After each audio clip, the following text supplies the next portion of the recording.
Diddy really screwed up, and I'm not referring to his criminal trial, which has him sitting in prison right now, but it has to do with something that happened right before he got arrested. If you've seen the Netflix documentary about Diddy, Diddy The Reckoning, which 50 Cent produced, there's some footage there that had never been seen before. This is a photographer that Diddy hired to follow him around and document his life.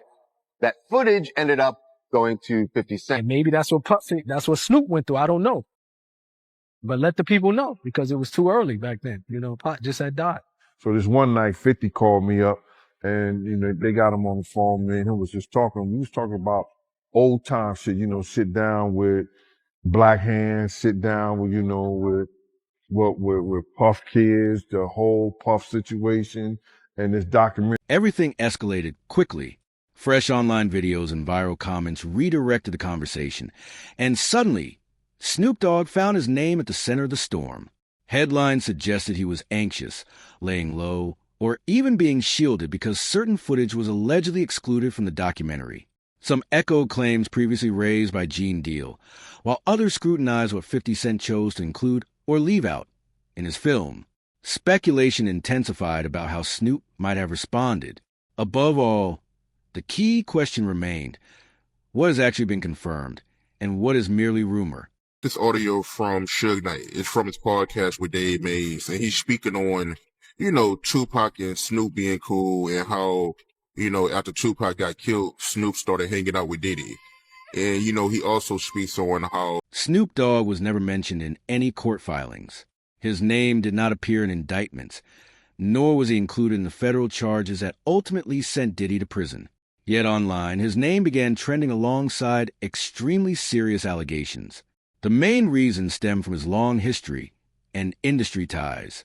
Snoop has been part of the music world for decades, crossing paths with Diddy, Suge Knight, and many other major figures during hip-hop's most turbulent era.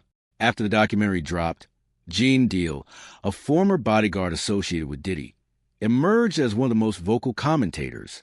Through interviews and reaction videos, he implied that certain individuals might be uneasy because not everything was included in the final cut. That single suggestion was enough to ignite widespread speculation.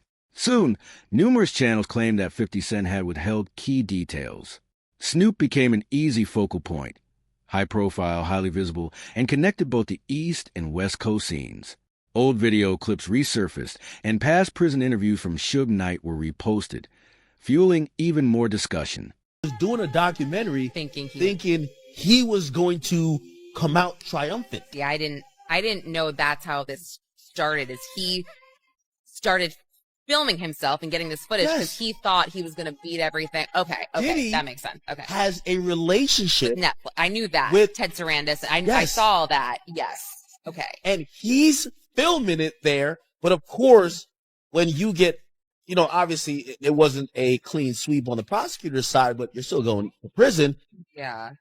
He basically kind of scraps it. It's not the, you know, also Netflix is saying, because they commissioned it, right? Netflix is saying, all right, cool, just turn over what you got.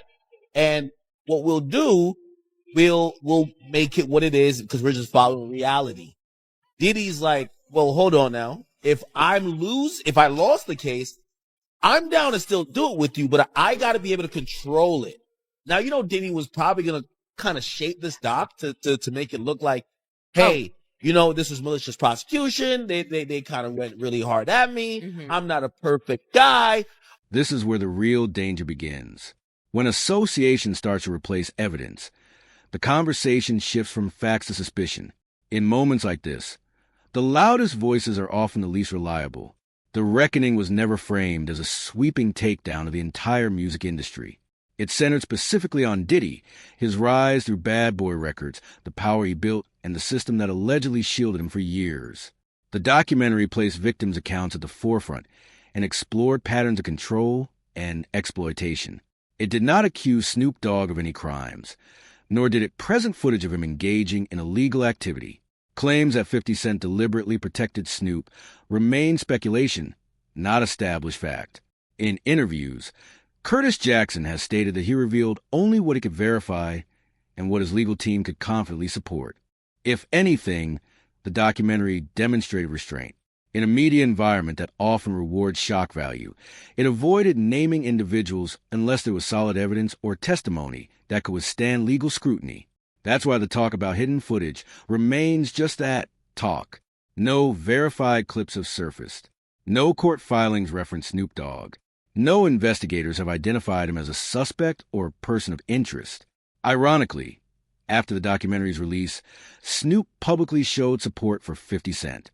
He shared posts backing Curtis Jackson and made it clear there was no issue between them. That reality directly contradicts a narrative that he was fearful of potential revelations. Fear rarely presents itself as open, visible support. We're going to look at this through the prism of a modern-day rhetorical genius. A modern-day rhetorical genius. We're talking about the one, the great, the 50 Cent. All right. This guy's skill at rhetoric is absolutely next level. And this totally ties in with, how he famously is a big fan of Sun Tzu, The Art of War. Now, rhetoric with a capital R, I can just give you the definition of that. That's basically public speech, particularly public speech that is to persuade. Any persuasive public speech is rhetoric, right? Now, we kind of break that down into two subcategories of rhetoric with a lowercase r and dialectic.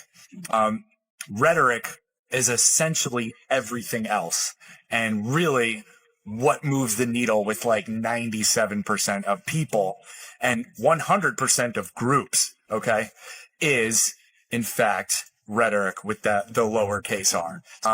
So again, stuff like this, 50 Cent is an absolute master of. Basically, he dropped this doc, this 50, this Sean Puffy Combs doc, and it's just kind of set the internet on fire. It's beating out Stranger Things. Like, it's a wild ride to watch, right? And one of the things that he does is he breaks down Diddy's character on Diddy's own terms. One of the most widely repeated claims traces back to statements made by Courtney Burgess. He alleged that he possessed flash drives, supposedly connected to Kim Porter. According to Burgess, the drives contained images and videos of celebrities in compromising situations. Online creators quickly began attaching additional names to the story, including Snoop Dogg. What often gets overlooked, however, is crucial context. Kim Porter's children publicly rejected the authenticity of any alleged memoirs or materials said to be linked to her. Federal authorities have not verified the contents of these flash drives. In official investigations, individuals appearing in such materials are generally treated as potential victims, not automatically as suspects. No confirmed documents mention Snoop. No verified footage has been released. Yet speculation gradually evolved into implication, and implication hardened into assumption. That is how misinformation spreads. A suggestion becomes a rumor becomes a headline, and a headline becomes accepted belief. Possessing unverified material does not establish a crime. Courts require evidence, context, and credibility. Internet commentary does not. Within that gap, reputations can be harmed without due process. Claims that Snoop is panicking over flash drives bypass every critical step. There is no evidence he has been questioned, no indication he is under investigation, and no legal action tied to his name. As of December 2025, none exists. Because he wanted them to, both Suge and Pac. In the car? They only Pac, and they don't Suge. So allegedly, they got paid $500,000. The $500,000 was paid to the guy on the right, all the way to the right. You see the guy on the right, Corey? He's the one allegedly that got the $500,000, and that money never went to Keefe or anybody else. The guy on the left is the one that stole the chain, the chain, which was a Death Row Records chain. That's a way of saying I got your rapper's chain, because if you were one of the guys, Death Row. So long story short, this whole thing isn't recording that he said this. Over the years, Suge Knight has publicly accused Snoop Dogg of betrayal, wrongdoing, and even involvement in events connected to the death of Tupac Shakur. These allegations tend to resurface whenever turmoil hits the industry. However, they are not new, and they have never been proven. Suge has repeated many of these claims from prison. often during interviews that draw attention because of their controversial nature. Snoop has consistently denied the accusations, describing them as false statements fueled by resentment and long-standing rivalry. Importantly, law enforcement investigations into Tupac's death have never resulted in charges against Snoop Dogg. He vowed down that it's like, yo, I ain't never with her again, and I ain't never with him again. Puff and Suge had a conversation. Suge ain't having no conversation with Puff about we good. I know he could be doing the Hoboken hustle, trying to fool a brother. But had he killed my man or something like that, I wouldn't have no conversation with Puff. I'd been like, yo, you know what y'all niggas done? You know what happened? And it wasn't no conversation like that, brother. It wasn't no conversation whereas that, you know, Suge made Puff feel like I'm going to get you a payback for what happened to Jake. This was more so that Puff, for whatever reason, Suge, for whatever reason, he was mad at Puff. And Puff. Another widely circulated claim suggested that Snoop Dogg went silent after the documentary's release. A basic fact check does not support that narrative. Snoop continued posting on social media, discussing music and business, and even publicly showing support for 50 Cent. The idea that he disappeared stemmed largely from selective attention. When people are invested in a particular storyline, they tend to overlook details that contradict it. Snoop did not issue frantic statements, delete his accounts, or retreat from public life. He remained active and continued managing his ventures, including Death Row Records. Silence can sometimes be strategic, but in this situation, there was no actual silence. There was simply a choice not to engage with rumors that did not warrant a response. In a documentary, there's a couple things I'll share with you guys on what I took away from it. But Rob, maybe share the clip on how he got access to some of the footage of the documentary. Is this the one, Rob? Yep. Go for it. How did you get that footage of Diddy? I figured most journalists would not disclose their sources. Does he know y'all have this in the doc? I would doubt he knows. So when this airs, that'll be the first time that his legal team, Diddy, that everybody knows that this footage is now seeing the light of day. Perhaps. Combs' team firing back in a statement to NBC News, saying the Netflix so-called documentary is a shameful hit piece and that they relied on stolen footage that was never authorized for release. This team sending a cease and desist to Netflix. Diddy's conviction followed years of investigation, sworn testimony, and formal legal review. In contrast, the narrative surrounding Snoop Dogg is rooted in association and online speculation, not documented charges.